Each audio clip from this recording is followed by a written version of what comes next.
Bismillahirrahmanirrahim. Assalamualaikum warahmatullahi wabarakatuh.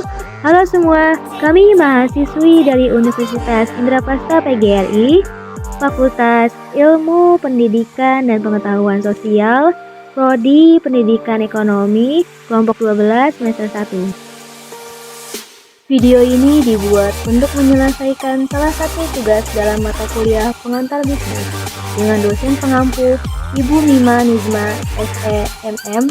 Kami dari kelompok 12 terdiri dari 2 anggota kelompok yang masing-masing bekerja sama dalam memenuhi tugas dengan judul materi Perdagangan Internasional.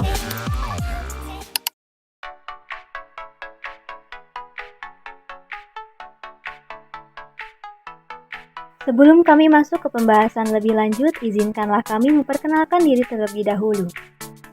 Yang pertama, saya sendiri atas nama Syifa Nurul Cahyani dengan NIM 202414500046. Selanjutnya, ada Bintang Maharani dengan NIM 202414500060.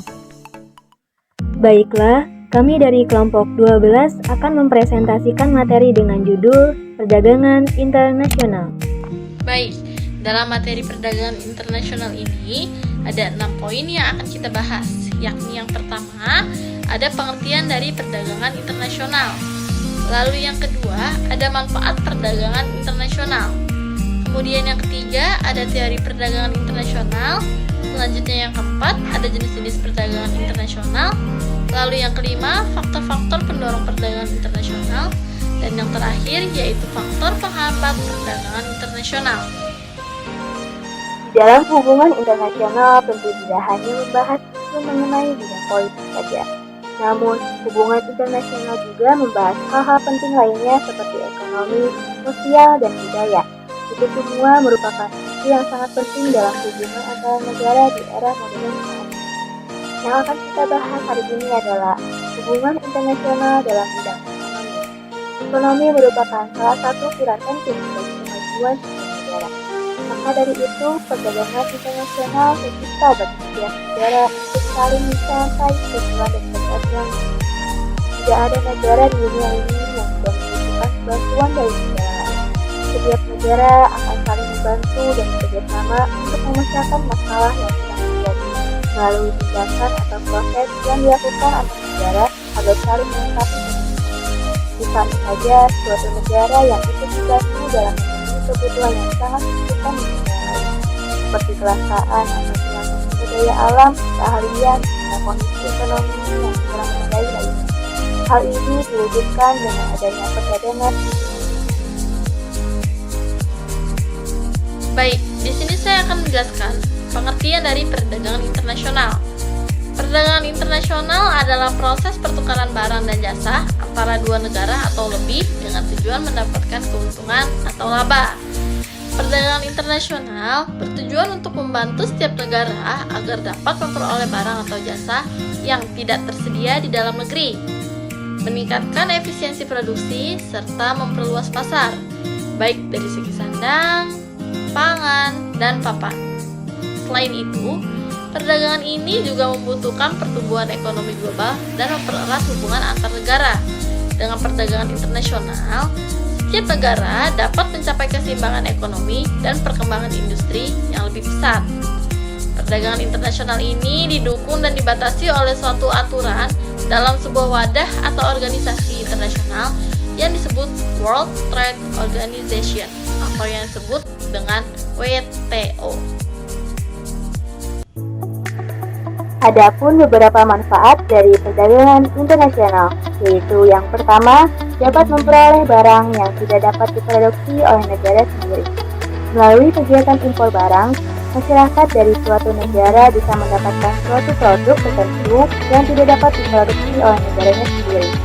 Banyak faktor yang menyebabkan negara tersebut juga dapat memproduksi produk tertentu, misalnya kondisi geografi, iklim, hingga tingkat penguasaan ilmu pengetahuan dan teknologi atau ITEK. Contohnya saja negara kita, Indonesia. Banyak mengimpor produk dari Jepang berupa mesin dan situs sedang lainnya karena penguasaan ITEK dari Jepang yang lebih unggul. hal tersebut berlaku sebaliknya. Negara Jepang juga akan mengimpor produk tekstil, kopi, hingga kerajinan tangan dari Indonesia. Yang kedua, memperluas keuntungan dan spesialisasi. Meskipun suatu negara sudah dapat atau mampu memproduksi suatu barang yang sama dengan yang diproduksi oleh negara lain, tetapi ada kalanya juga produk yang diproduksi oleh negara lain itu lebih baik kualitasnya sehingga negara tersebut akan mengimpor produk yang sama. Contohnya Amerika Serikat dan Jepang. Itu sama-sama mempunyai kemampuan dalam memproduksi barang tekstil berupa kain. Namun, produksi kain yang diproduksi oleh Jepang dinilai lebih baik dan efisien daripada Amerika Serikat. Maka dari itu, untuk meningkatkan keefisienan dari penggunaan faktor-faktor produksi Amerika Serikat perlu untuk mengurangi produksi kainnya dan mengimpor barang tersebut dari Jepang. Yang ketiga, yaitu memperluas pasar dan menambah keuntungan. Dalam hal ini, manfaatnya banyak dirasakan oleh para pengusaha.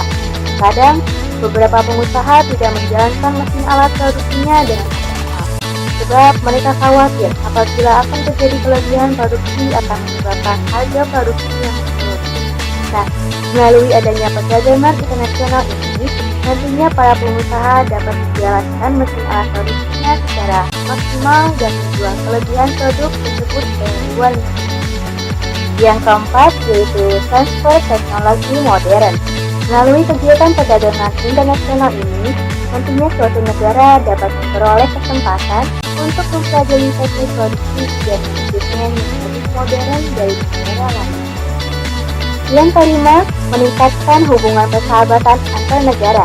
Jika proses transaksi dalam perdagangan internasional saja dapat berjalan dengan lancar, maka tentunya hubungan persahabatan antar negara juga akan terjalin dengan baik dan negara-negara tersebut akan semakin akrab dan ketika suatu negara sedang mengalami kesulitan, maka negara lain juga akan membantu dalam memenuhi kebutuhan.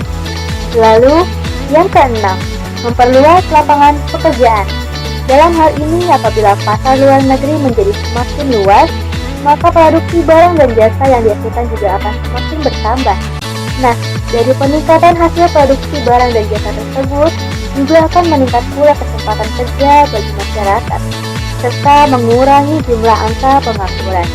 Contohnya saja, saat ini sudah banyak tenaga kerja dari Indonesia yang bekerja di luar negeri, baik di restoran, kapal, hingga pusat pelatihan.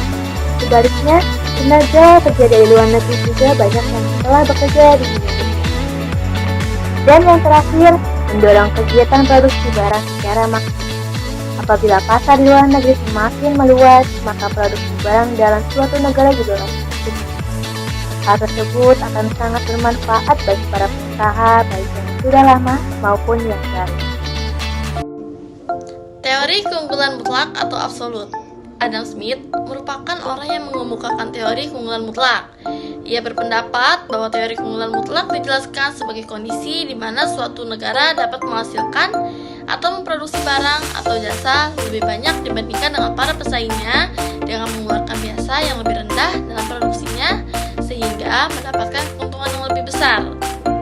Negara dapat dikatakan mempunyai keunggulan mutlak apabila dapat menghasilkan sesuatu yang tidak dapat dihasilkan negara lain. Sebagai contoh, Jepang. Jepang adalah negara yang memproduksi mobil dalam jumlah terbesar dengan merek-merek ternama seperti Honda, Suzuki, dan lain-lain. Dalam hal ini, Jepang memiliki keunggulan mutlak dalam memproduksi mobil-mobil bermerek tersebut karena di negara lain tidak dapat menghasilkannya. Untuk lebih memahami penerapan keunggulan mutlak yang sebenarnya terjadi di lapangan, simak tabel berikut. Yang pertama ada kemampuan bekerja satu orang untuk satu hari. Dari tabel di atas, diketahui bahwa Indonesia mampu memproduksi beras lebih baik daripada Jepang. Dapat dikatakan Indonesia memiliki keunggulan absolut pada beras. Akan tetapi, Jepang lebih unggul dalam hal produksi barang-barang elektronik, sehingga memiliki keunggulan absolut pada barang-barang elektronik. Maka dari itu, Indonesia sebaiknya melakukan spesialisasi pada produksi beras, sementara Jepang melakukan spesialisasi pada barang-barang elektronik, sehingga ketika dua negara tersebut melakukan perdagangan internasional, keduanya akan sama-sama memperoleh keuntungan. Yang kedua, ada teori keunggulan komparatif atau comparative advantage. Teori ini dikemukakan oleh seorang pakar ekonomi politik Inggris yang bernama David Ricardo.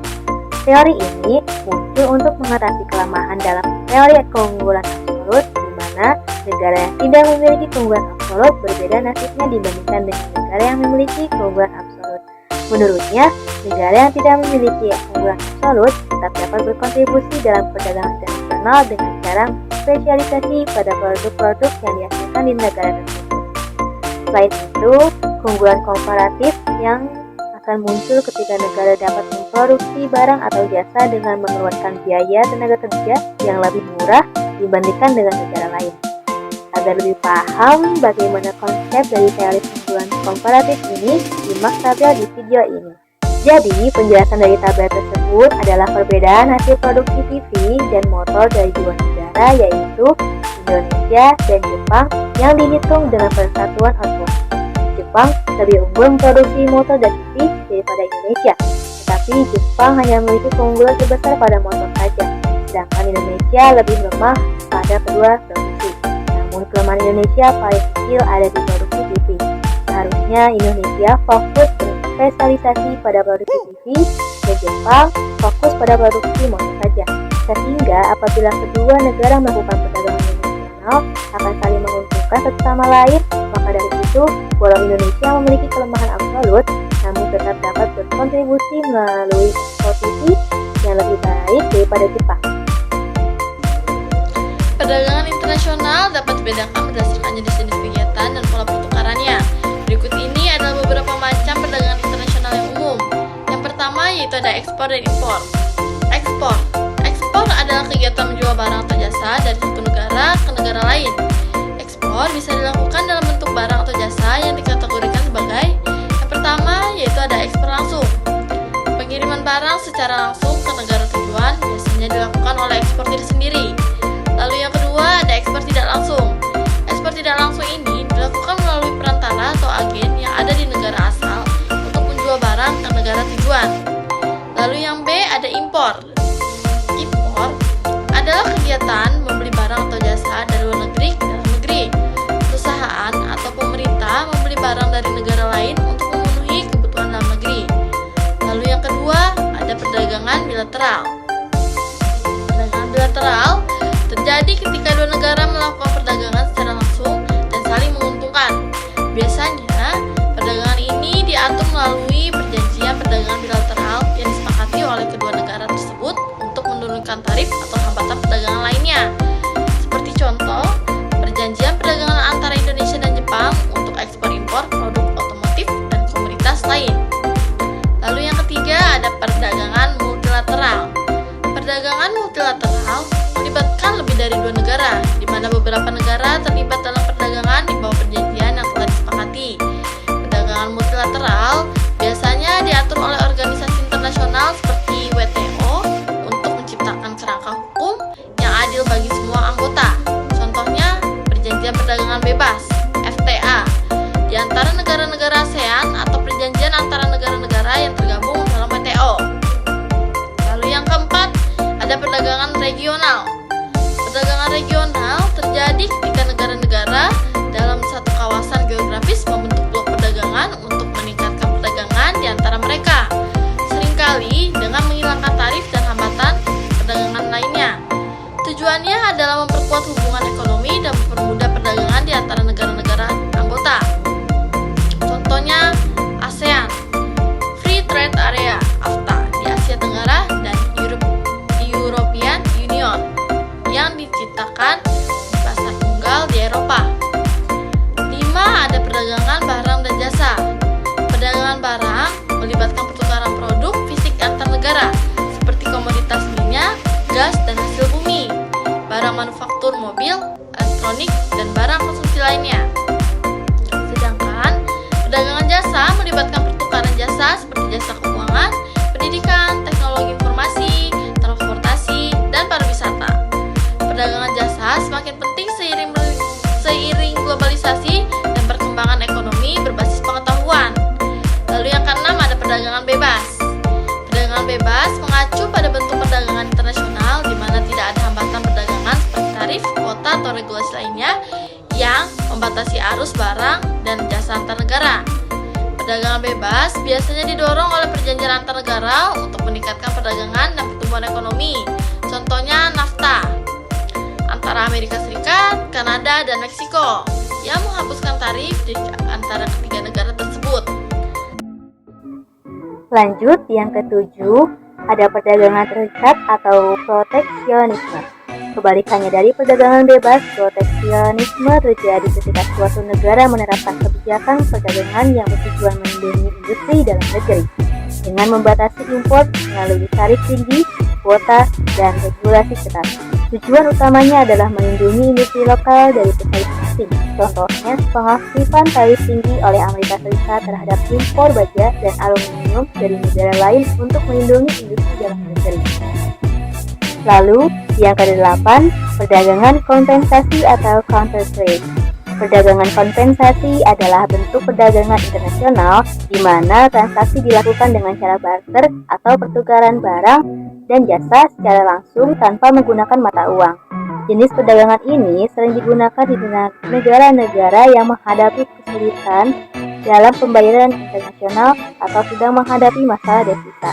Contohnya, sebuah negara yang kekurangan devisa mungkin menukar minyak mentahnya dengan peralatan teknologi dari negara lain. Lalu, yang ke-9, perdagangan konsinyasi atau consignment trade. Dalam perdagangan konsinyasi, barang dikirim dari negara pengekspor ke negara pengimpor, tetapi kepemilikan barang tetap di tangan pengekspor sampai barang tersebut terjual. Pembayaran dilakukan setelah barang tersebut terjual di negara tujuan. Contohnya, pengiriman produk tekstil atau elektronik dari satu negara ke distributor di negara lain, di mana barang dijual dan hasil penjualannya dikembalikan ke pengekspor. Lanjut, yang ke-10, perdagangan antar pemerintah atau government to government trade. Perdagangan antar pemerintah melibatkan transaksi perdagangan yang dilakukan secara langsung antara pemerintah satu negara dengan pemerintah negara lain. Bentuk ini sering dilakukan untuk komoditas strategis seperti energi, senjata, atau bahan pangan. Contohnya, kesempatan pemerintah Indonesia dengan Rusia untuk pengadaan peralatan militer melalui kontrak langsung antar negara. Lalu, yang ke-11 ada perdagangan valuta asing atau foreign exchange trade atau forex. Ini adalah perdagangan mata uang antar negara di mana investor dan perusahaan membeli dan menjual mata uang asing untuk tujuan investasi, hedging, atau transaksi bisnis internasional. Pasar valuta asing merupakan salah satu pasar terbesar di dunia dalam hal volume perdagangan. Contohnya, perdagangan dolar Amerika Serikat terhadap euro di pasar forex. Dan yang terakhir yaitu perdagangan eceran internasional. Perdagangan ini melibatkan ekspansi perusahaan di terbesar ke pasar luar negeri. Perusahaan multinasional membuka cabang atau toko di berbagai negara untuk menjual produk mereka secara langsung ke konsumen internasional. Contohnya, ekspansi perusahaan seperti IKEA, Walmart, atau Starbucks ke berbagai negara di seluruh dunia. Baik, berikut adalah faktor-faktor pendorong perdagangan internasional. Yang pertama, ada perbedaan SDA atau yang disebut dengan sumber daya alam yang dimiliki oleh setiap negara. Setiap negara memiliki kekayaan sumber daya alam yang berbeda-beda. Perdagangan internasional memungkinkan negara-negara untuk melengkapi kebutuhan yang tidak mereka hasilkan sendiri. Misalnya, negara yang kaya minyak akan mengekspornya ke negara yang kekurangan minyak, sementara negara lain dapat mengekspornya barang yang mereka produksi lebih baik. Yang kedua, lalu ada perbedaan keunggulan komparatif. Negara akan mengkhususkan diri pada produksi barang di mana mereka memiliki biaya produksi yang relatif lebih rendah dalam mengekspor barang tersebut. Sementara impor barang di mana biaya produksinya lebih tinggi.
uang untuk memperdagangkan barang-barang tertentu.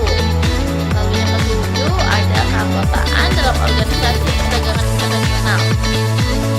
Bergabung dengan organisasi ini seperti World Trade Organization atau yang disebut dengan WTO dapat mendorong perdagangan internasional karena negara-negara anggota sepakat untuk mengurangi masalah perdagangan dan meningkatkan kerjasama ekonomi. Berikut ini merupakan beberapa faktor-faktor penghambat perdagangan internasional, yaitu yang pertama, tarif dan biaya masuk. Tarif atau pajak yang dikenakan pada barang impor dapat menjadi penghambat perdagangan internasional. Tarif membuat harga barang impor menjadi lebih mahal dan mengurangi daya saing barang tersebut bahkan negara pengimpor, sehingga mengurangi volume perdagangan. Lalu yang kedua, adanya kebijakan proteksionisme. Proteksionisme adalah kebijakan yang melindungi industri dalam negeri dari persaingan asing melalui berbagai mekanisme seperti tarif tinggi, kuota impor, dan subsidi kepada produsen domestik. Kebijakan ini bertujuan untuk melindungi produsen lokal dan juga menghambat perdagangan internasional. Lalu yang ketiga, adanya perbedaan mata uang dan fluktuasi nilai tukar. Setiap negara memiliki mata uang sendiri, dan fluktuasi nilai tukar dapat menimbulkan ketidakpastian dalam perdagangan internasional. Ketika nilai mata uang suatu negara tidak stabil, perusahaan asing mungkin sulit untuk bertransaksi karena risiko perubahan nilai tukar yang dapat mempengaruhi keuntungan mereka. Lalu yang terakhir, adanya hambatan non-tarif.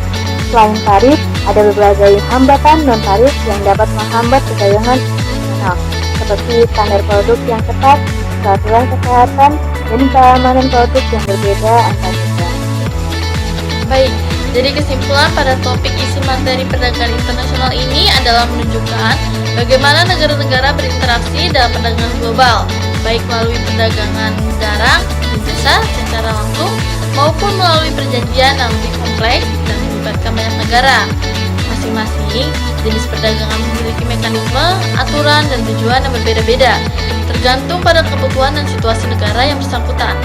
Secara keseluruhan, perdagangan internasional membawa banyak manfaat, tetapi juga memiliki dampak kompleks yang membutuhkan pemahaman mendalam untuk meminimalkan efek negatif dan memaksimalkan keuntungan bagi seluruh pihak yang terlibat.